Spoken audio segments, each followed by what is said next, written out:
ಇವತ್ತು ನಿಜಲಿಂಗಪ್ಪನವರ ಪುಣ್ಯತಿಥಿ ಅಂಗವಾಗಿ ಪುಣ್ಯ ಸ್ಮರಣೆಯನ್ನು ಮಾಡಲಿಕ್ಕೆ ನಾವೆಲ್ಲ ಇಲ್ಲಿ ಸೇರಿದ್ದೇವೆ. ನಾನು, ಭೀಮಣ್ಣ ಖಂಡ್ರೆ ಅವರು, ಗೃಹ ಸಚಿವರು, ನಮ್ಮ ರಾಮಲಿಂಗಾರೆಡ್ಡಿ ಅವರು, ಗೃಹ ಸಚಿವರಾದ ಖರ್ಗೆ ಅವರು, ಶಂಕರ್ ಬಿದ್ರೆ, ನಮ್ಮ ಚೀಫ್ ಸೆಕ್ರೆಟರಿ, ಇನ್ನು ಅನೇಕರವರ ಅಭಿಮಾನಿಗಳೆಲ್ಲ ನಾವೆಲ್ಲ ಸೇರಿದ್ದೇವೆ. ನಾನು ಕೂಡ ಅನೇಕ ಬಾರಿ ನಿಜಲಿಂಗಪ್ಪನವ್ರ ಹತ್ರ ಚರ್ಚೆ ಮಾಡಿದ್ದೇನೆ. ನಾನು ಎಸ್.ಎಂ. ಕೃಷ್ಣರವರು ಹಲವಾರು ಬಾರಿ ಅವರ ಜೊತೆಯಲ್ಲಿ ಹೋಗಿದ್ದೇವೆ.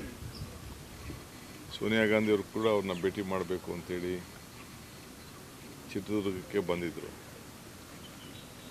ಕರ್ನಾಟಕ ಭವನದಲ್ಲೂ ಕೂಡ ಅನೇಕ ಸಂದರ್ಭದಲ್ಲಿ ನಾನು ಪ್ರಥಮವಾಗಿ 2ನೇ ಬಾರಿ ಶಾಸಕರಾದಾಗ ಹೋಗಿ ಅನೇಕ ಅವರ ಆಚಾರ ವಿಚಾರಗಳನ್ನು ತಿಳಿದಿದ್ದೇನೆ. ನಮ್ಮ ಕರ್ನಾಟಕಕ್ಕೆ ಭಾಳ ಗೌರವನ ತಂದಂಥ ಒಬ್ಬ ಧೀಮಂತ ನಾಯಕ.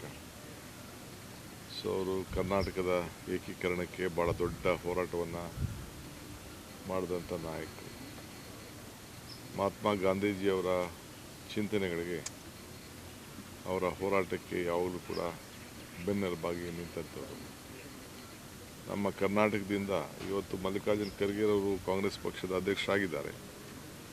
ಆದರೆ ಮೊದಲನೆಯ AICC ಅಧ್ಯಕ್ಷರಾಗಿ ಕೆಲಸವನ್ನು ಮಾಡಿ ಕೇಂದ್ರದಲ್ಲೂ ಕೂಡ ಅವರ ಧ್ವನಿ ಕನ್ನಡಕ್ಕೆ, ಕರ್ನಾಟಕ ಏಕೀಕರಣಕ್ಕೆ ಭಾಳ ದೊಡ್ಡದಾಗಿತ್ತು. ಅವರ ಸರಳತೆಯೇ ಒಂದು ದೊಡ್ಡ ಆಸ್ತಿ. ಕೊನೆಗೆ ಅವರ ಆಸ್ತಿಯನ್ನು ಕೂಡ ಇವತ್ತು ನಾವು ಯಾರು ಪಾಲು ಆಗಬಾರ್ದು ಅನ್ನೋ ದೃಷ್ಟಿಯಿಂದ ಸರ್ಕಾರನೇ, ನಮ್ಮ ಸಿದ್ದರಾಮಯ್ಯನವರ ಸರ್ಕಾರದಲ್ಲಿ ನಾವು ಅದಕ್ಕೊಂದು ದೊಡ್ಡ ಜವಾಬ್ದಾರಿ ತೆಗೆದುಕೊಂಡು ನಾವು ಅದು ಸರ್ಕಾರದ ವಶಕ್ಕೆ ತೆಗೆದುಕೊಂಡಿದ್ದೇವೆ.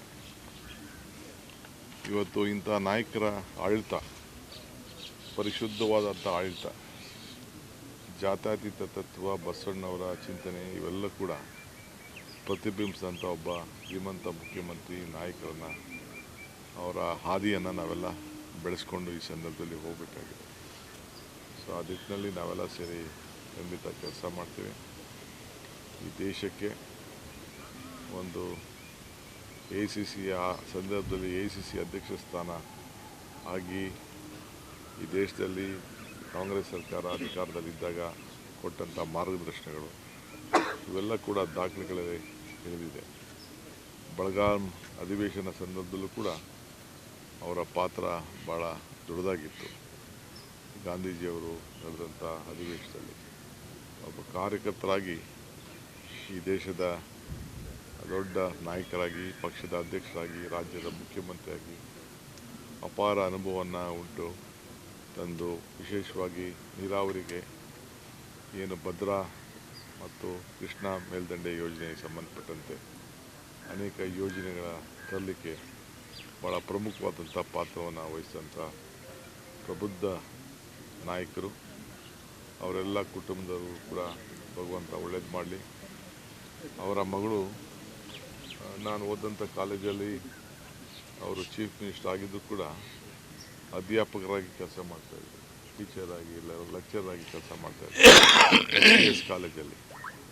ಅವರು ಕೂಡ ಭಾಳ ಸರಳತೆಯಿಂದ ಜೀವನವನ್ನು ನಡೆಸಿದ್ದು. ನಾನು ಯಾವತ್ತೂ ಕೂಡ ನಾವೊಬ್ಬ ಚೀಫ್ ಮಿನಿಸ್ಟರ್ ಮಗಳು ಅಂತ ಹೇಳ್ಕೊಳ್ತಿರಲಿಲ್ಲ. ಆ ರೀತಿ ಅವರ ಮಗಳು ಕೂಡ ನಮ್ಮ ಹೈದರಾಬಾದ್ ಕರ್ನಾಟಕ ಎಜುಕೇಷನ್ ಸೊಸೈಟಿಲಿ ನಾನು PUC ಓದುವಾಗ ಅವರ ಚಿಂತನೆ ಎಲ್ಲ ಕೂಡ ಗಮನಿಸಿದ್ದೇನೆ. ಭಗವಂತ ಅವರಿಗೆ, ಎಲ್ಲ ಅನುಯಾಯಿಗಳಿಗೆ, ನಮ್ಮಂಥವ್ರಿಗೆಲ್ಲ ಅವರ ಮಾರ್ಗದರ್ಶನ ಯಾವಾಗಲೂ ಕೂಡ ಸದಾ ಇಲ್ಲಿ ಅಂತೇಳಿ ಭಾವಿಸಿ 4 ಮಾತನ್ನು ಹೇಳಲಿಕ್ಕೆ ಬಯಸ್ತೇನೆ. Sir, Kiren Rijiju has targeted the state.